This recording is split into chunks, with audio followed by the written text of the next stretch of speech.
গঙ্গার দুই পাড়ে গড়ে উঠেছে অসংখ্য অবৈধ খেয়াঘাট, বাড়ছে দুর্ঘটনার ঝুঁকি। সদরঘাটে লঞ্চের ধাক্কায় নৌকাডুবির ঘটনায় এখনো ৩ শিশুসহ নিখোঁজ ৫। ৭ই মার্চের ভাষণে স্বাধীনতা অর্জনের সব নির্দেশনা ছিল। প্রজন্ম থেকে প্রজন্ম দেশপ্রেমের শিক্ষা পাবে বঙ্গবন্ধুর ঐতিহাসিক ভাষণে, বললেন প্রধানমন্ত্রী। রাতে ব্যালট বাক্স ভরার প্রবণতা রোধেই ইভিএম এর দিকে ঝুঁকছে কমিশন। বিভিন্ন অনিয়ম একা ঠেকানো সম্ভব নয়, বললেন সিইসি। শপথ নিয়ে জাতির সঙ্গে প্রতারণা করেছেন সুলতান মনসুর, ক্ষতি নেই ঐক্যফ্রন্টের, বললেন মির্জা ফখরুল। বিএনপিকে নির্বাচন বর্জনে সংস্কৃতি পরিহারের আহ্বান আওয়ামী লীগের। এবং ৭৫% নিরাময়ের সম্ভাবনা সত্ত্বেও ধাপে ধাপে চিকিৎসা না করায় ক্যান্সারে মারা যাচ্ছে হাজারো শিশু। বিভাগীয় শহরগুলোতে সেন্টার নির্মাণের তাগিদ।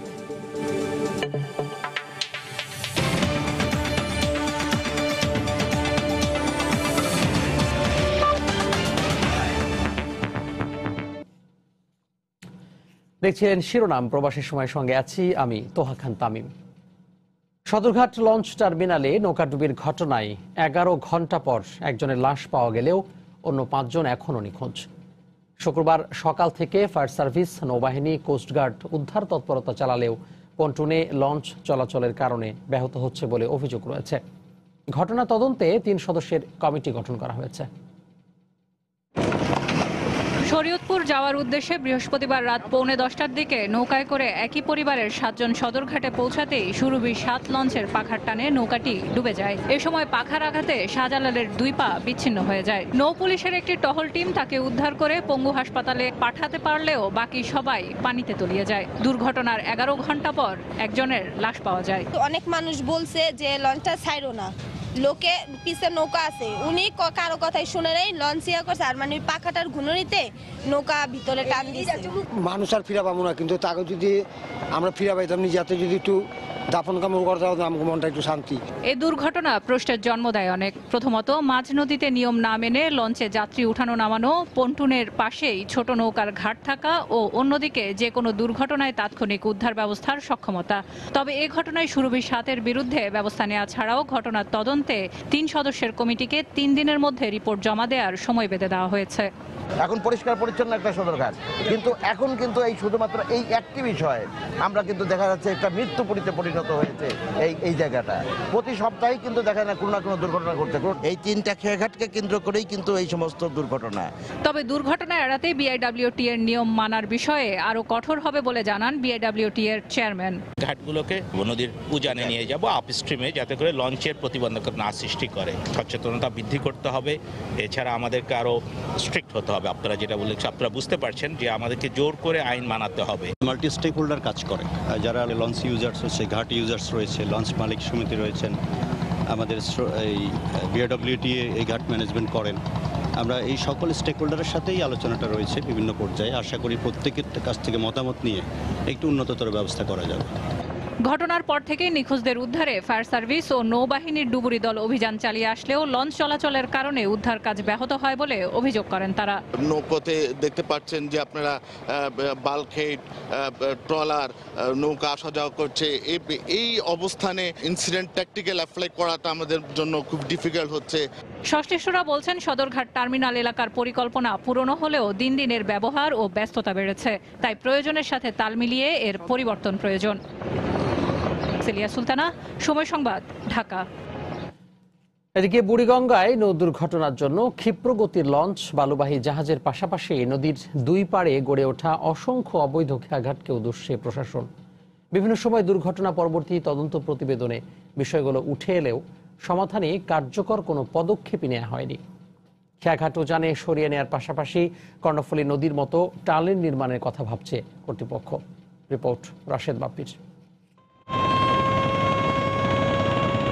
যাত্রী বোঝাই দৈত্যাকৃতি লঞ্চ, আশপাশে খেয়া নৌকার ছড়াছড়ি।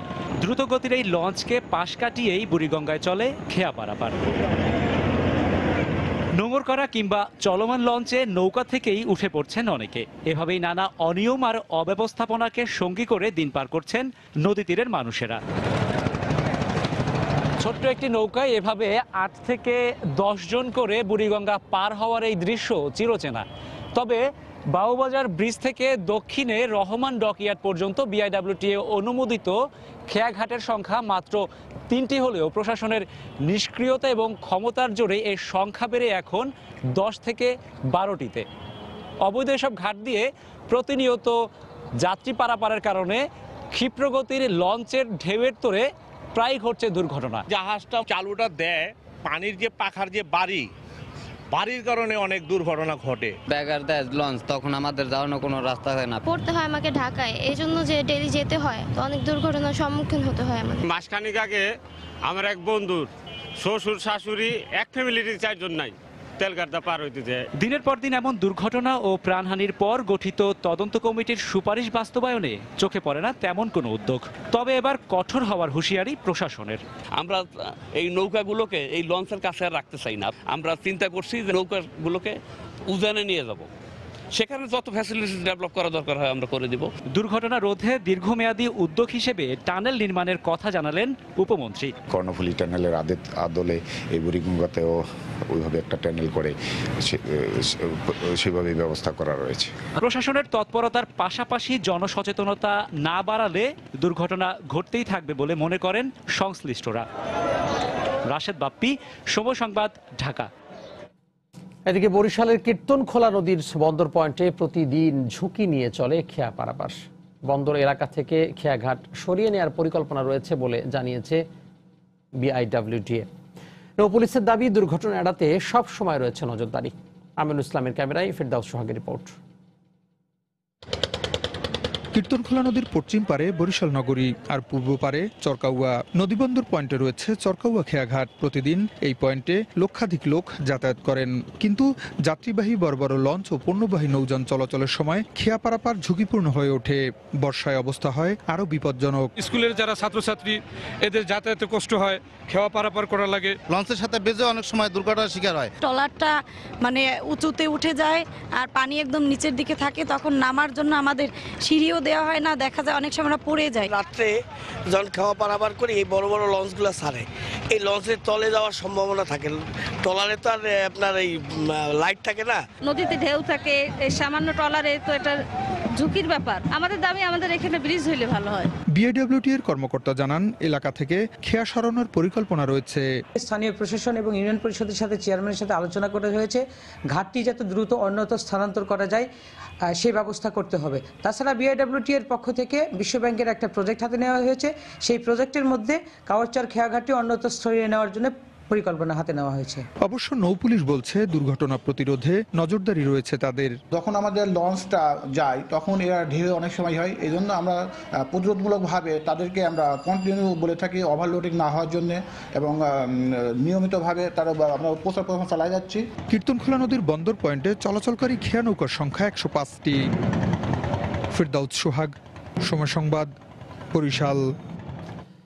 এবার অন্য প্রসঙ্গ। 7 মার্চের ভাষণ সহ স্বাধীনতার ইতিহাস বারবার বিকৃত করা হয়েছে উল্লেখ করে প্রধানমন্ত্রী শেখ হাসিনা বলেন, কয়েকটি প্রজন্ম স্বাধীনতা সম্পর্কে ভুল তথ্যে বিভ্রান্ত হয়েছিল। ঐতিহাসিক 7 মার্চ উপলক্ষে শুক্রবার বিকেলে রাজধানীর কৃষিবিদ ইনস্টিটিউশন মিলনায়তনে আয়োজিত সেমিনারে বক্তব্য রাখেন প্রধানমন্ত্রী। বলেন, ঐতিহাসিক এই ভাষণে বিজয় অর্জনের সব নির্দেশনা ছিল। প্রজন্মের পর প্রজন্মের কাছে এই ভাষণ দেশপ্রেমের শিক্ষার উৎস হয়ে থাকবে বলেও জানান আওয়ামী লীগ সভাপতি। জাতির পিতাকে শুধু হত্যাই করা হয়নি, হত্যার পর থেকে যেমন ইতিহাস থেকে তার নামটা মুছে ফেলা, এবং আমি আগেই বললাম যে স্বাধীনতার পুরো ইতিহাসটাকে বিকৃত করে দেওয়া, সেখানে আবার একজন ঘোষক বানানো। একটা পর্যায় ছিল যে বোধহয় কয়েকটা জেনারেশনই কিন্তু একটা বিভ্রান্তির পথে চলে গিয়েছিল। সেখান থেকে জাতিকে ফিরিয়ে আনা, সঠিক ইতিহাসটা জানা, এবং সঠিক ইতিহাসের মধ্য দিয়ে আমরা যে মুক্তিযুদ্ধ করে বিজয় অর্জন করেছি, আমরা যে একটা বিজয়ী জাতি, সে বিজয়ী জাতিকে হিসেবে এই জাতিকে প্রতিষ্ঠিত করে, এটাই ছিল আমাদের মূল লক্ষ্য। এই ভাষণের মধ্য দিয়ে শুধু একটি দেশ স্বাধীন না, ভবিষ্যৎ কি হবে সেটাও জাতির পিতা বলে গেছেন। সেটা অক্ষরে অক্ষরে আমাদের পালন করেই এগিয়ে নিয়ে যেতে হবে। বহুমুখী প্রতিভার সমন্বয় করে এই ভাষণটাকে তুলে ধরা, তার মধ্য দিয়ে আমি মনে করি যে আমাদের প্রজন্মের পর প্রজন্মের মাঝে একটা দেশপ্রেম উদ্বুদ্ধ হবে, দেশ ও জাতির কল্যাণে কাজ করবার একটা শক্তি যোগাবে বলে আমি বিশ্বাস করি। আর সবথেকে বড় কথা ৭ই মার্চের ভাষণ ৪৮ বছর ধরে এখনো যখনই শুনি মনে হয় যেন আবার নতুনভাবে যেন আমি শুনছি, আমার ভিতরে একটা আলাদা যেন একটা শক্তি যোগায়, একটা দেশকে ভালোবাসার, দেশের জন্য কাজ করার, দেশের জন্য যে কোনো ত্যাগ স্বীকার করবার একটা মহৎ শক্তি আমরা পাই। নারীর ক্ষমতায়নে অসামান্য অবদান এবং দক্ষিণ এশিয়ায় দক্ষ নেতৃত্বের জন্য lifetime contribution for women empowerment অ্যাওয়ার্ডে ভূষিত হয়েছেন প্রধানমন্ত্রী শেখ হাসিনা। আন্তর্জাতিক নারী দিবস উপলক্ষে বৃহস্পতিবার বার্লিনে সিটি কিউব আইটিবি প্রাঙ্গণে আয়োজিত অনুষ্ঠানে institution of south Asian women ISAW প্রধানমন্ত্রীকে এই পদকে ভূষিত করে। প্রধানমন্ত্রীর পক্ষে পদক গ্রহণ করেন জার্মানিতে নিযুক্ত বাংলাদেশের রাষ্ট্রদূত ইমতিয়াজ আহমেদ।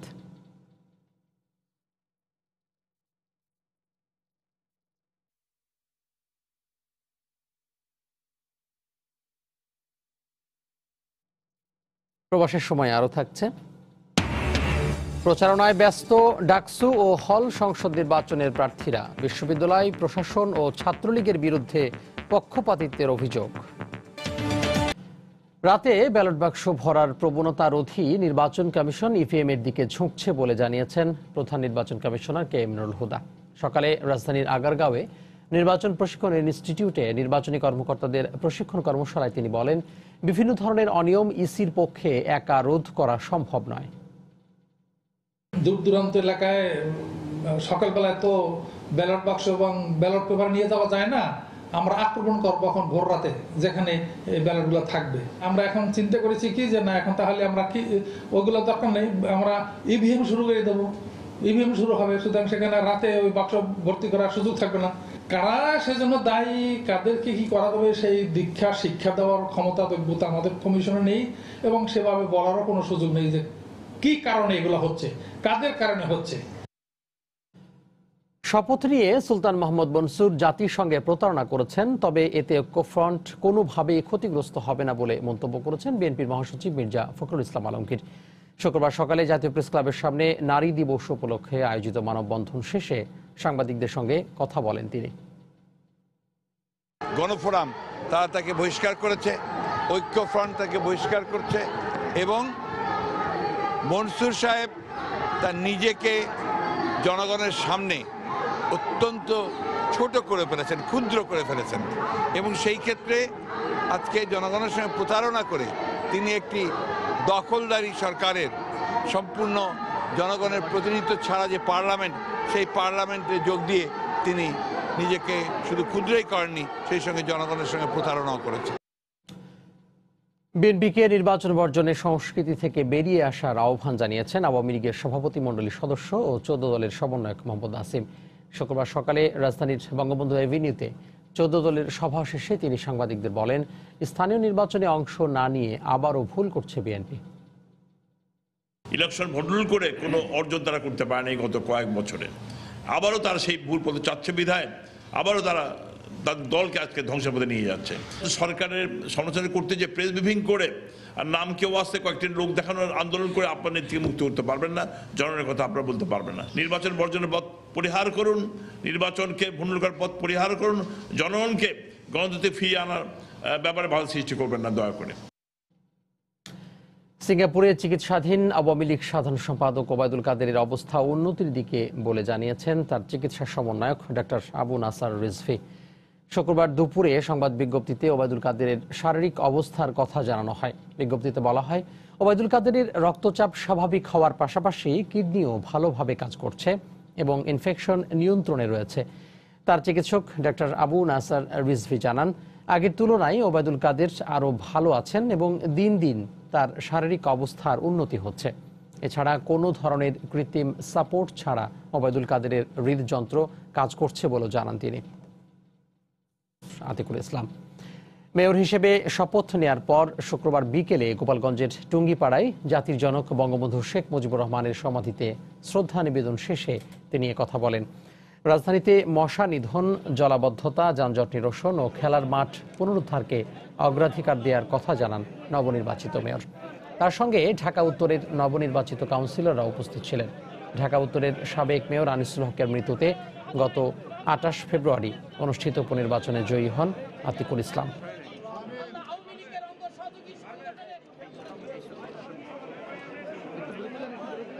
আমরা মনে করি সবাইকে নিয়ে একটি সুন্দর, একটি সুস্থ, একটি গতিময় এবং একটি আধুনিক ঢাকা করতে পারবো ইনশাল্লাহ।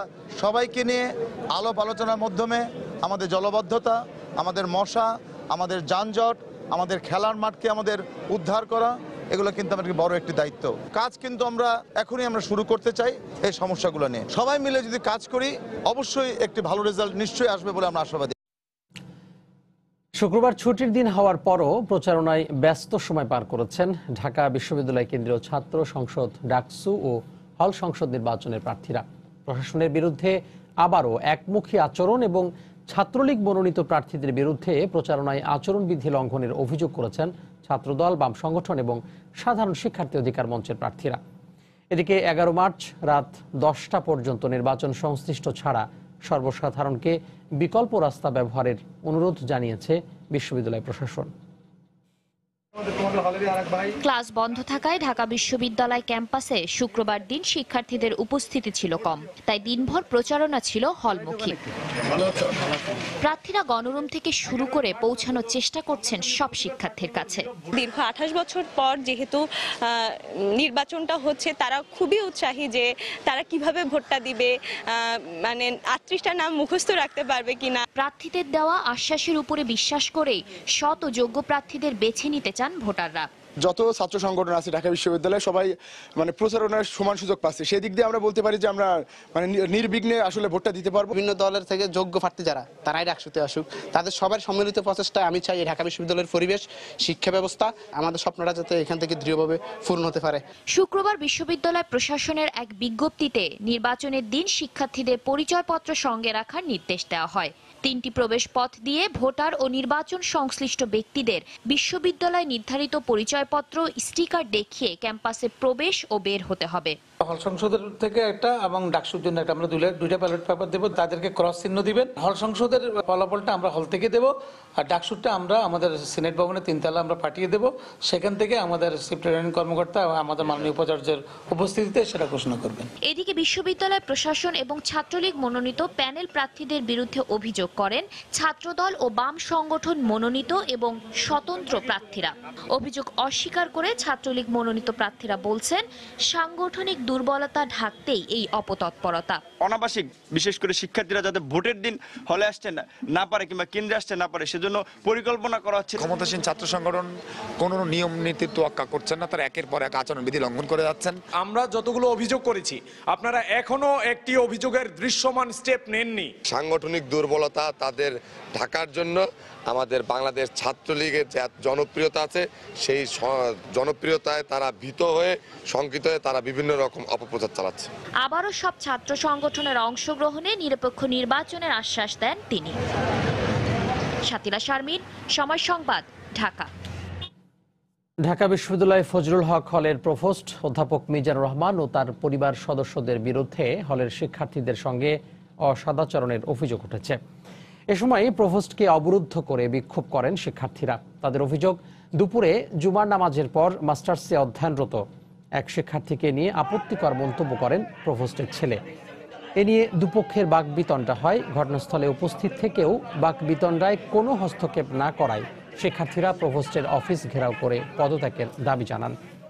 এ সময় প্রভোস্টের বিরুদ্ধেও অসদাচরণের অভিযোগ করেন শিক্ষার্থীরা। বিক্ষোভের মুখে পদত্যাগের ঘোষণা দেন অধ্যাপক মিজানুর রহমান। পরে উপাচার্যের বাসভবনে বৈঠক শেষে প্রক্টর বলেন, ভুল বুঝাবুঝির কারণেই সমস্যার সৃষ্টি হয়। ছেলের হয়ে শিক্ষার্থীদের কাছে প্রভোস্ট ক্ষমা চেয়েছেন বলেও জানান তিনি। ঢাকা আইনজীবী সমিতি নির্বাচনে সংখ্যাগরিষ্ঠতা পেয়েছে আওয়ামী লীগ সমর্থক আইনজীবী প্যানেল। সমিতির 27টি পদের মধ্যে সভাপতি, সেক্রেটারি সহ 18টি পদে নির্বাচিত হয়েছেন তারা। আরও সহসভাপতি আর সহসভাপতি, লাইব্রেরি সম্পাদক 9টি পদে বিজয়ী হয়েছেন বিএনপি জামাত সমর্থক আইনজীবী প্যানেল। 27 ফেব্রুয়ারি ও 7 মার্চ ভোট গ্রহণ শেষে শুক্রবার ভোট গণনা করা হয়।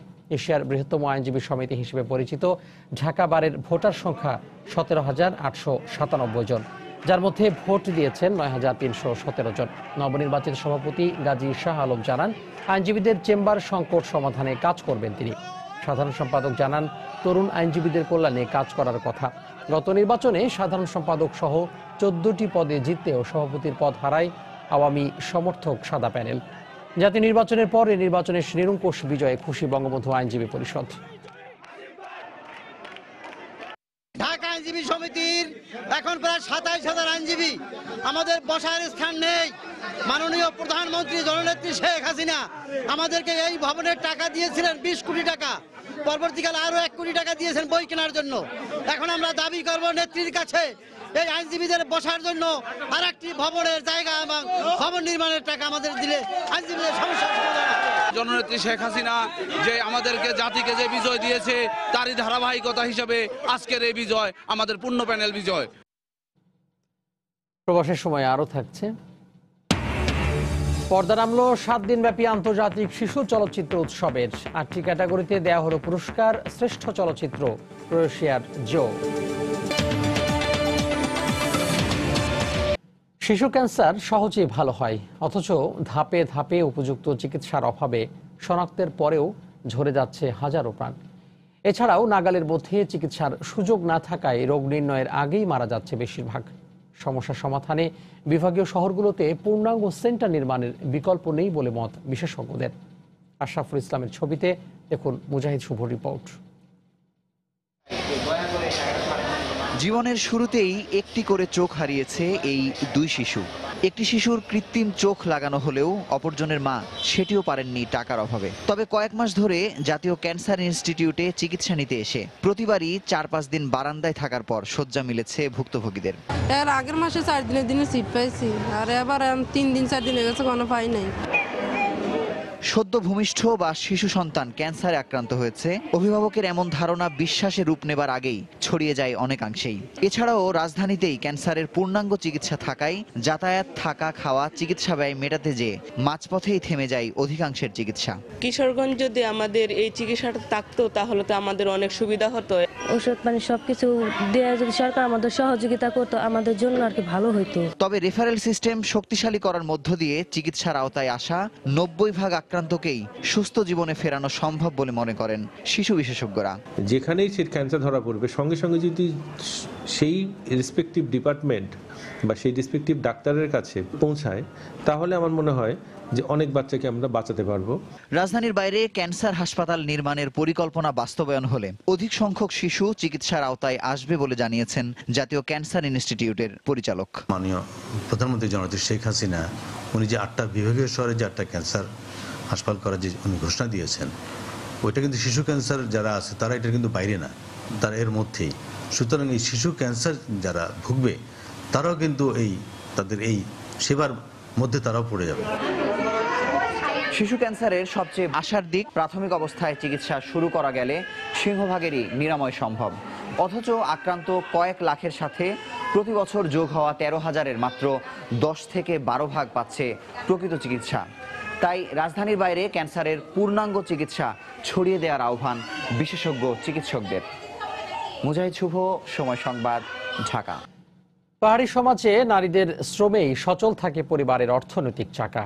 কৃষিক্ষেত্রে উৎপাদন এবং উৎপাদিত ফসল বেচা বিক্রি সহ ঘরের বাইরের নানা কাজে সম্পৃক্ত পাহাড়ি নারীরাই। তবে উপার্জিত অর্থ ভোগে নেই তাদের স্বাধীনতা। গৃহকর্তা হিসেবে পুরুষের সিদ্ধান্তে চলে তাদের অর্থনৈতিক কর্মকাণ্ড। রাঙ্গামাটি থেকে হেফাজত সবুজের পাঠানো তথ্য ও ছবি নিয়ে রিপোর্ট। ফসলের মাঠে পুরুষের পরিবর্তে নারীদের বিচরণ। মাথার ঘাম পায়ে ফেলে সোনা ফলাচ্ছেন পাহাড়ি নারীরা। উৎপাদিত ফসল ঘরে তোলার পর ছুটছেন হাট বাজারে, পিছিয়ে নেই গৃহস্থলীর কাজেও। তবে উপার্জিত অর্থ মর্জি মতো খরচ করতে তাদের নেই স্বাধীনতা।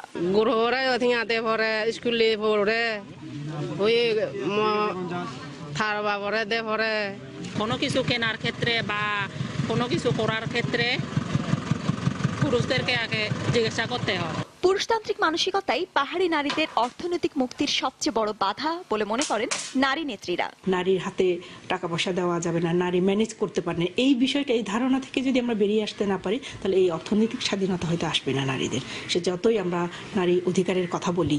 তবে দিনে দিনে অবস্থার পরিবর্তন হচ্ছে বলে মনে করেন বিশিষ্টজনরা। ছেলে মেয়ে পড়াশোনার কাজেও ওনারা ব্যয় করছেন, এটা আমার কাছে খুব পজিটিভ মনে হয়েছে। এই যে পাহাড়ি মহিলাটা তার ছেলে মেয়েকে পড়ানোর জন্য সে সচেতন ব্যয় করছে তার ইনকামের একটা অংশ। রাঙামাটিতে পাহাড়ি জনগোষ্ঠীর প্রায় 1.5 লাখ নারী, এর মধ্যে 80% নারী ঘরের বাইরে কাজ করে সাংসারিক ব্যয় নির্বাহ করেন। সময় সংবাদ, রাঙামাটি। ঝালকাঠির এক সংগ্রামী নারীর নাম সবিতা। ফুটপাতে মুচির কাজ করে সংসার চালান এ নারী। তবে জীবন সংগ্রামে এই পেশা তার কাছে ছোট নয় বলে মনে করেন তিনি। জেলা প্রতিনিধি পলাশ রায়ের পাঠানো তথ্য, ছবিতে রিপোর্ট। সংসারে সীমাহীন দারিদ্রতার জীবন সংগ্রাম করে যাচ্ছেন ঝালকাঠি সদর উপজেলার চামটা গ্রামের সবিতা দাস। 15 বছর আগে মারা যান বাবা মা। দরিদ্র ভাইয়ের সংসারে বোঝা না হয়ে বেছে নেন ব্যতিক্রম পেশা মুচির কাজ। গত 8 বছর ধরে স্থানীয় নবগ্রাম হাটের ফুটপাতে বসে পুরাতন জুতা স্যান্ডেল সেলাই করে জীবিকা নির্বাহ করছেন 25 বছর বয়সী এতিম নারী। টাকা পয়সা নাই, অর্থ সম্পদ নাই, মা বাবা নাই, ছায়া দেওয়ার মতো কেউ ছিল না, তার জন্য আমার এই কাজটা করিয়া খাইতে হইতেছে। তো কাজ করলে যার যায় না, সম্মান যায় না, কাজ করে যদি খায় মানুষ তাহলে মানুষকে সবাই ভালোবাসে। যার যার পেটের দিকে সে এসে চায়, আমরা কর্ম করে খাই, আমার ননদের জুতা সেলাই করে খাই, কারণ পেটের দায়। টাকা পয়সার জন্য আমরা কিছুই করতে পারতেছি না, আমরা খুবই অভাবে আছি, সবাই খুব কষ্টে আছি। সবিতাকে সহযোগিতার পাশাপাশি জেলার সকল মুচি শ্রমিককে আধুনিক যন্ত্রপাতি দেওয়ার পরিকল্পনা রয়েছে বলে জানান জেলা প্রশাসক। আমাদের যতগুলো মুচি রয়েছেন তাদের তালিকা আমরা সমাজসেবা বিভাগের মাধ্যমে ইতিমধ্যে হয়ে গেছে। একটা সৌন্দর্য মণ্ডিত পেশায় যেন তাদের এটা পরিগণিত হয়, সেই বিষয়ে আমরা তাদের কিছু অবকাঠামোগত এবং কিছু লজিস্টিক সাপোর্ট আমরা তাদেরকে দিব। ঝালকাঠিতে গত 3রা মার্চ থেকে শুরু হওয়া 7 দিনব্যাপী এসএমই মেলার জুতার একটি স্টলে কাজ করছেন হার না মানা নারী সবিতা।